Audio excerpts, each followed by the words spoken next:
Muy buenos días, para mí es un placer estar con ustedes el día de hoy. Agradezco infinitamente la invitación.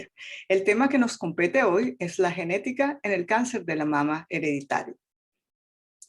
Nosotros siempre decimos que las neoplasias tienen un origen genético y de hecho muchos de los sucesos que suceden durante el proceso de malignización de un tumor, incluyendo la proliferación sostenida, la evasión del proceso de apoptosis, los procesos de angiogénesis, invasión, metástasis, etcétera, se suceden a partir del cambio en el ADN de la célula. Ahora, es importante saber que aunque estas neoplasias se originan en anomalías en el material genético celular, esto puede ocurrir en dos instancias diferentes. Puede ocurrir, en primer lugar, alteraciones en línea germinal o pueden ocurrir alteraciones somáticas. Cuando nosotros hablamos de alteraciones en línea germinal, es cuando nos podemos referir a un cáncer hereditario, ya que estas alteraciones ocurren en óvulos y espermatozoides, pueden ser pasadas a la descendencia, se presentan en todas las células. De hecho, yo puedo obtener DNA de los leucocitos en sangre, puedo obtener DNA de células epiteliales y leucocitos en saliva, etcétera, etcétera, y siempre voy a encontrar estos cambios. Cuando hablamos de cáncer de la mama hereditario, estamos hablando de más o menos un 5 o 10% de los casos. Ahora, también existen alteraciones que solo vamos a encontrar en el tumor, por lo tanto, este tipo de alteraciones ocurren en las células somáticas y no se heredan. Bueno, la hereda la progenie de la misma célula, pero no es una herencia de padres a hijos como vemos en los casos de patologías hereditarias. Estas alteraciones somáticas son esporádicas y adquiridas y básicamente se ven cuando estudiamos los tumores. Por ejemplo, las plataformas como Oncotype y MammaPrint, lo que están viendo son cambios genéticos a nivel del tumor que nos ayudan a calcular un índice de recurrencia e inclusive si se necesita opciones como la quimioterapia o no.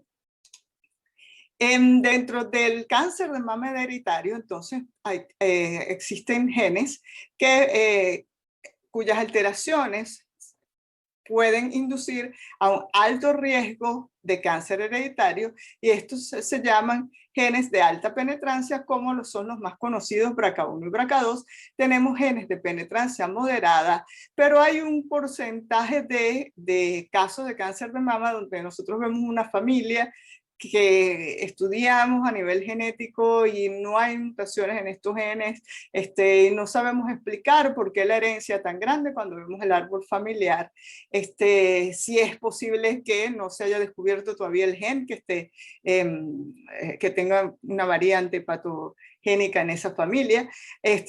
También es cierto que ahora se están estudiando lo que nosotros llamamos alelos de baja penetrancia, que son poligénicos, que conducen a enfermedades poligénicas y que estos se han visto en un 10%, de 10 a 15% de los casos de herencia de cáncer de mama.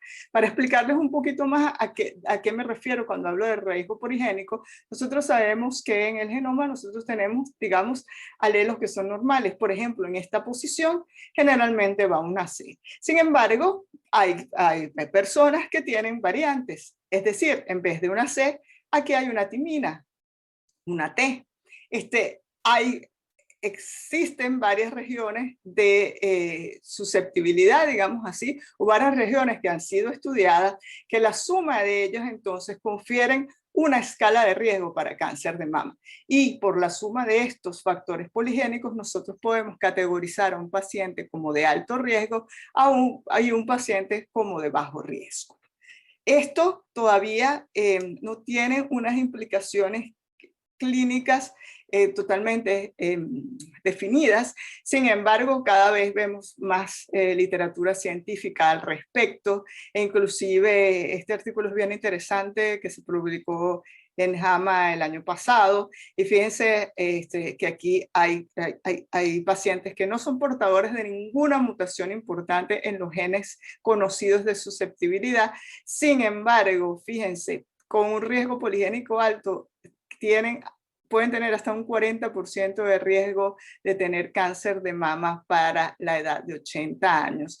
Y aquellos que tienen un riesgo polifigénico bajo, pues están inclusive un poco por debajo de lo que se considera la población general. Y no solo esto es importante, sino que vemos para estos genes de susceptibilidad llamados de alta penetrancia, como por ejemplo BRCA1 y BRCA2. Nosotros cuando hablamos de, por ejemplo, gen BRCA1, hablamos generalmente de un riesgo para cáncer de mama de, digamos, 60%, y eso depende de la serie. Sin embargo, fíjense, cuando un paciente con una mutación en BRCA1 y un riesgo poligénico alto se acerca al 100% de poder desarrollar el cáncer de mama. Mientras tanto, si este paciente al calcular el riesgo poligénico da bajo, pues ya está más hacia un 50% de riesgo.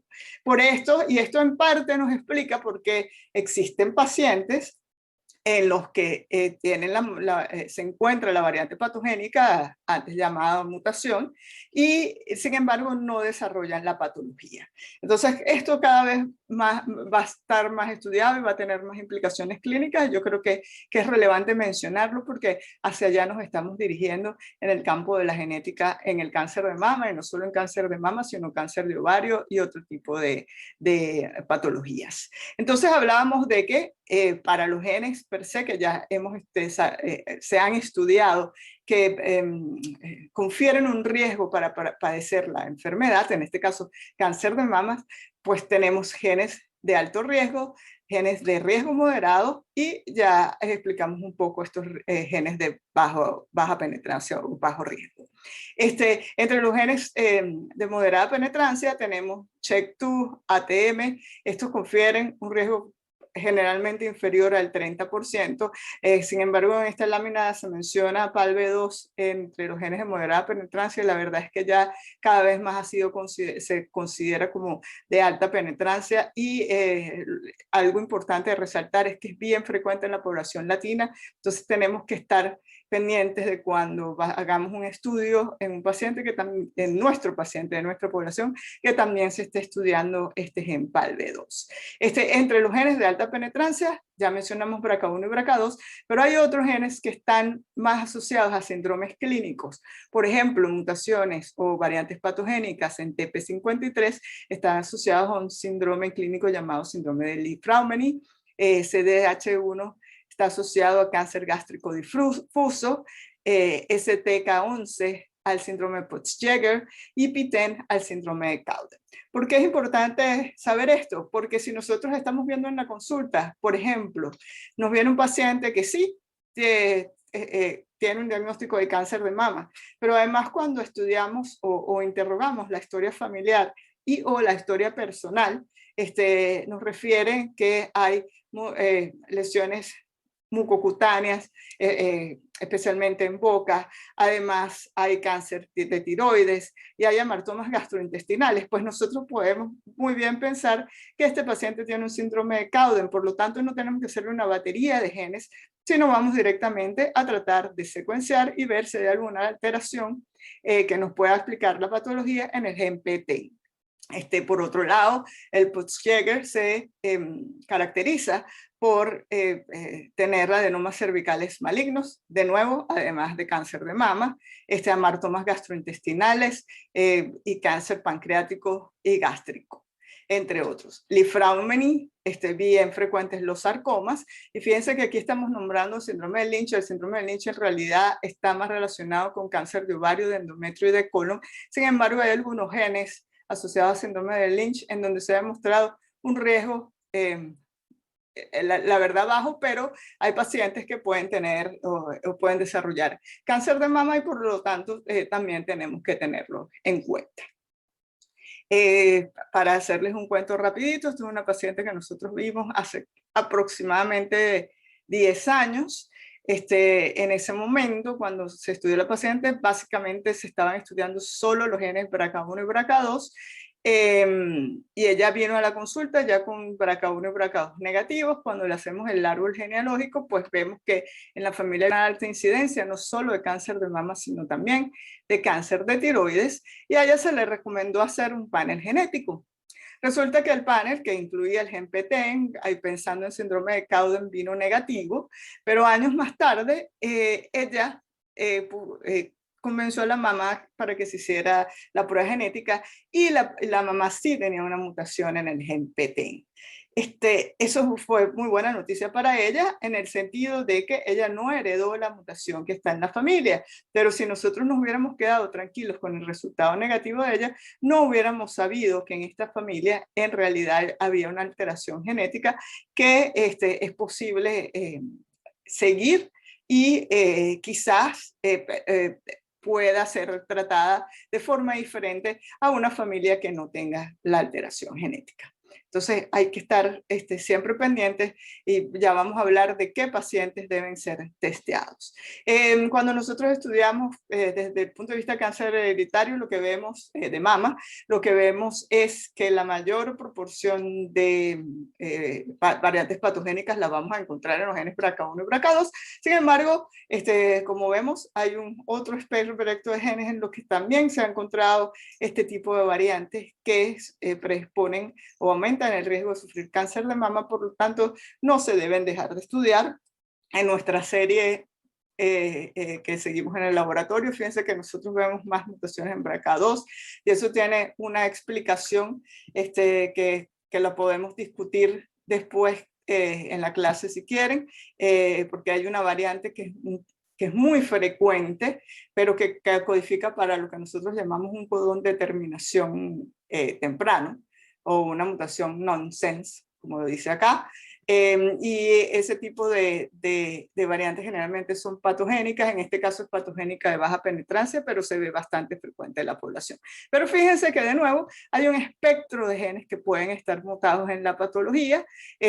Aquí hay unos cuantos links, acuérdense que nosotros no solo estamos viendo pacientes con cáncer de la mama hereditario, sino también estamos viendo pacientes con cáncer hereditario de colon. Sin embargo, la mayoría de los genes de susceptibilidad que conseguimos positivos son genes que pueden estar involucrados en cáncer de mama porque aquí hay unas guías muy estrictas para saber qué pacientes se pueden testear. En este artículo que se publicó el año pasado en el New England Journal of Medicine, vemos que en efecto el BRCA1 es el gen que confiere más riesgo absoluto para el desarrollo de cáncer de mama, seguido, como yo les decía, de BRCA2 y muy cerca de PALB2, y después los otros genes de susceptibilidad que confieren un riesgo mucho menor. Ahora, es importante saber de esos pacientes que llegan en la consulta, quiénes se pueden beneficiar de un consejo genético, quiénes se pueden beneficiar de las pruebas genéticas. Y lo que nosotros usamos son las guías de la NCCN. Esto lo pueden leer con calma, no los voy a aburrir, pero acordémonos, pacientes con cáncer de mama temprano menor de 45 años, cáncer triple negativo a una edad menor de 60 años, pacientes de grupos étnicos como los judíos ashkenazi, que tienen una alta proporción de cáncer de mama, y hay inclusive 3 variantes patogénicas fundadoras en este grupo. Nos debemos acordar que el carcinoma o la herencia de cáncer de mama no solo está asociado a la mama, sino también a ovario, páncreas y próstata, y si algún paciente tiene un cáncer de ovario epitelial a cualquier edad también debe ser testeado, un cáncer de páncreas exocrina a cualquier edad. Hay un cáncer de próstata metastásico resistente a tratamiento, pues también tiene indicación de tener consejo genético y quizás la prueba genética. Si hay una mutación conocida en la familia, por supuesto la vamos también a buscar. No solo los pacientes con cáncer deben ser referidos a pruebas genéticas, una paciente con una historia familiar en donde haya un individuo que cumpla con alguno de estos criterios, pues también puede ser referida, y nos debemos acordar además que existen individuos que realizan consultas de estimación de riesgo y inclusive en base a la estimación de riesgo por programas como el TIRE-QSIG, BRCA-PRO o CANRISC. Si el riesgo es mayor, de una probabilidad de mayor de 5% de presentar una variante BRCA1 y BRCA2, también se recomienda el testeo. Lamentablemente, la mayoría de estos programas de estimación de riesgo están hechos para BRCA1 y BRCA2 y no toman en cuenta los otros variantes que se pueden encontrar, los otros genes de susceptibilidad.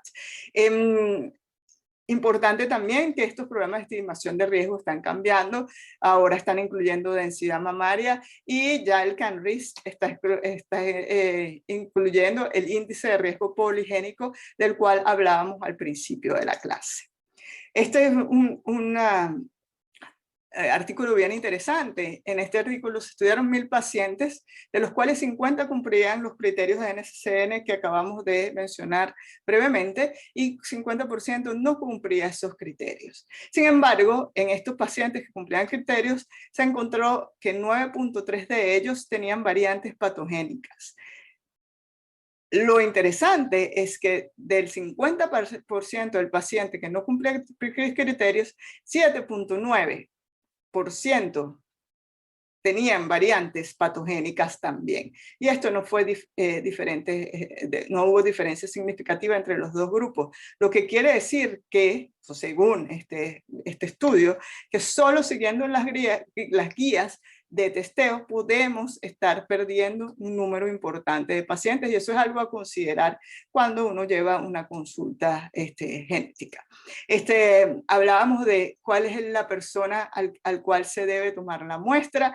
Fíjense el ejemplo que yo les di a ustedes, nosotros le tomamos la muestra a la paciente y va a ser siempre negativa y en realidad nosotros deberíamos buscar el caso índice más adecuado en la familia y el caso índice sería una persona que tiene la patología o la coexistencia de cáncer de mama o ovario o cáncer bilateral, un hombre diagnosticado, lo que nosotros podríamos considerar la persona más informativa, la persona más joven con la enfermedad, es decir, que cumple los criterios de cáncer hereditario. Recordémonos que generalmente las pruebas genéticas no se deben hacer en menores de edad. Uno espera a que estos individuos sean mayor de edad y ellos puedan tomar sus propias decisiones en cuanto al riesgo-beneficio de los test genéticos y lo que implica hacerlo y lo que implica tener un resultado. ¿Qué tipo de prueba debemos hacer? Pues tenemos pruebas de un solo gen, lo que yo les decía antes, se hacía solamente BRCA1 y BRCA2. La desventaja de esto es que si nos da negativo, pues tenemos que considerar hacer otros genes. Sin embargo, hay una ventaja. Si yo tengo una familia donde ya tiene una variante patogénica conocida, yo puedo en los demás familiares solo buscar esa variante y saber quién es portador o no de la variante y calcular el riesgo a este individuo y para esto es muy importante hacer pues solo una secuenciación directa. Sin embargo, para los otros casos, yo creo que lo más recomendado es hacer un panel de varios genes, ya que sabemos que ya hay cada vez más genes involucrados en cáncer de mama. Tenemos que tener mucho cuidado con los paneles. Hay paneles de 100 genes, de 80 y pico de genes, de 30 genes. Para mí los paneles más adecuados son los que tienen aquellos genes en los que hay guías para seguimiento y tratamiento. En la NCCN ahorita yo creo que hay aproximadamente 30 genes que ya se ha llegado a consenso en qué se puede hacer tanto a nivel de prevención como a nivel de tratamiento y yo creo que esos son por ahora los que se deben estudiar en los paneles. Mientras más tengamos información, pues estos se deben ir incluyendo en los paneles genéticos.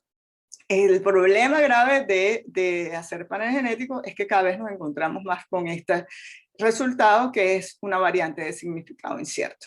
Y básicamente lo que nos está diciendo es que este resultado no es usual, pero todavía no estamos seguros si tiene alguna consecuencia clínica. Es lo que nosotros tenemos en el laboratorio y aproximadamente 65% de los pacientes no tienen ninguna alteración, 7% tiene una variante patogénica, pero un alto porcentaje tiene estas variantes de significado incierta que dejan un poquito de ansiedad tanto en el paciente como en el médico tratante. Y la verdad es que uno no debe tomar decisiones clínicas por tener este tipo de variantes. De hecho, nosotros lo que hacemos como genetistas es cada vez que nosotros tenemos un reporte o reportamos una variante de significado incierto, le hacemos un seguimiento, las buscamos por lo menos cada 6 meses a ver si ha cambiado, si se ha reclasificado. Y la verdad es que el 95% de estas variantes de significado incierto se reclasifican hacia variantes benignas, es decir, que no causan patología. Y es por eso que el consenso es no tomar ninguna acción clínica cuando uno tiene un reporte con una variante de significado incierto. Yo antes, siempre que dictaba esta clase, decía, acuérdense que tienen que buscar un test donde se secuencie el gen completo, porque hay mutaciones a todo lo largo del gen. Ahora pedimos que no solo se secuencie todo el gen, sino que el laboratorio que esté a cargo de realizar el test genético busque lo que nosotros llamamos rearreglos cromosómicos, que son, de nuevo, bastante comunes en nuestras poblaciones de Latinoamérica y el Caribe. Y un casito que vimos, una paciente de 30 años, y fíjense, por la rama materna, pareciera síndrome de cáncer de mama de ovario hereditario, tía con cáncer de mama, la otra tía con cáncer de ovario. Sin embargo, por la rama paterna, fíjense, cáncer de colon. Por lo tanto, hay que estudiar todo, ¿no? Esta es una paciente directa para panel. La pregunta es, ¿le hago el test a ella? Lo ideal sería hacerle el test de nuevo. ¿Quién es el más informativo? Pues se le haría a esta tía si tuviera acceso a esta tía con cáncer de ovario, y habría que hacerle también de este lado de la familia ya para estudiar cáncer de colon hereditario. No fue posible obtener muestras de los familiares. Sin embargo, cuando se hizo la muestra, se analizó el DNA de la paciente por secuenciación de última generación, no conseguimos nada. Estaba perfecto, no había ninguna variante que llamara la atención. Sin embargo, cuando se estudiaron los rearreglos, fíjense, generalmente el resultado de esta prueba normal debería tener todos estos puntos acá. Esta prueba lo que nos está diciendo es que esta paciente tiene una sola copia del gen BRCA, es decir, perdió una copia completa del gen BRCA1. Eso es bastante raro, pero es un hallazgo, y esto, por supuesto, tiene una alta predisposición para cáncer de mama y explica en la familia muy probablemente las tías que tuvieron cáncer de mama y cáncer de ovario a edades tempranas tienen esta misma rearreglo cromosómico, y pues ellos son susceptibles a terapias dirigidas para estos pacientes que tienen mutaciones. Quería resaltar que es importante asesoramiento genético, es importante que el paciente conozca por qué se realiza el test genético y cuáles son las consecuencias, cuáles son los posibles resultados. Y es por eso que lo ideal es trabajar en un grupo multidisciplinario para que el paciente pueda conocer todos los riesgos y beneficios. ¿Y por qué es relevante identificar a estos pacientes con cáncer hereditario? Yo les recomiendo que lean estas guías y otras. Este es el manejo de pacientes